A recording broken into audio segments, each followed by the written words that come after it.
എല്ലാവർക്കും നമസ്കാരം. ഇന്നലെ വീക്കെൻഡ് ആയിട്ട് എന്തായിരുന്നു പരിപാടി, എന്താണ് ലൈവ് ഒന്നും ചെയ്യാത്തതെന്ന് കുറേ മെസ്സേജൊക്കെ കണ്ടു. ഞാൻ കിഷ്കിന്ദ കാണ്ഡം എന്ന് പറയുന്ന മൂവിക്ക് പോയിരിക്കുകയായിരുന്നു. സോ എല്ലാവരും കാണാത്തവരൊക്കെ ഉടനെ പോയി തിയേറ്ററിൽ തന്നെ പോയിട്ട് സിനിമ കാണണം. ഒത്തിരി ഒത്തിരി ഒത്തിരി ഒത്തിരി സർപ്രൈസ് എലമെന്റ്സ് ഉള്ള ഒരു ഫിലിമാണ്.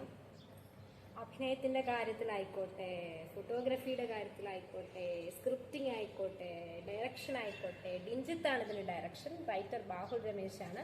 മുജീബ് മുഹമ്മദ് എന്നാണ്, മുജീബാണ് ഇതിന്റെ മ്യൂസിക് ഡയറക്ഷൻ ചെയ്തിരിക്കുന്നത്. എല്ലാം ഒന്നിനൊന്ന് മെച്ചമാണ്. അതിൽ എടുത്തു പറയേണ്ടതായിട്ട് എനിക്ക് തോന്നിയിട്ടുള്ളത് ഇതിന്റെ ഡീറ്റെയിലിംഗ് വളരെ ശ്രദ്ധിച്ചിട്ടുണ്ട് സിനിമ. ഓരോ കാര്യത്തിനും വളരെ സ്പെസിഫിക് ആയിട്ട് അതിന്റെ ഡീറ്റെയിലിംഗ് ചെയ്തിട്ടുണ്ട്. അതുപോലെ തന്നെ എന്തൊക്കെയാ ചെയ്യേണ്ടതെന്നുള്ള വളരെ ക്ലാരിറ്റിയോട് കൂടിയാണ് കാര്യങ്ങളെല്ലാം ചെയ്തിരിക്കുന്നത്. പിന്നെ പറയാനുള്ളത് ഇതിന്റെ ക്യാരക്ടർ, അപ്പു പിള്ളയുടെ ആ ഒരു ക്യാരക്ടറൈസേഷൻ ഉണ്ടല്ലോ, അത് ഭയങ്കര രസമായിട്ടുണ്ട്. അങ്ങനൊരു ആ ക്യാരക്ടറിന് അങ്ങനെ ഒരു ഡെഫിനിഷൻ, അങ്ങനെ ഒരു ഡീറ്റെയിലിംഗ് കൊടുത്തതുകൊണ്ടാണ് ആ വിജയരാഘവൻ അത് അത്ര ബ്രില്യൻ്റ് ആയിട്ട് പെർഫോം ചെയ്യാനായിട്ട് ആ ഒരു സാധിച്ചിരിക്കുന്നത്.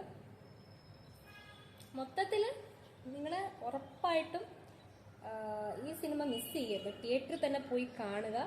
ഇന്ന് തന്നെ ഉടനെ പോയി നിങ്ങളുടെ അടുത്തുള്ള തിയേറ്ററിൽ പോയി സിനിമ കാണണം. നിങ്ങളുടെ കമൻസ് ഇവിടെ പറയണം കേട്ടോ.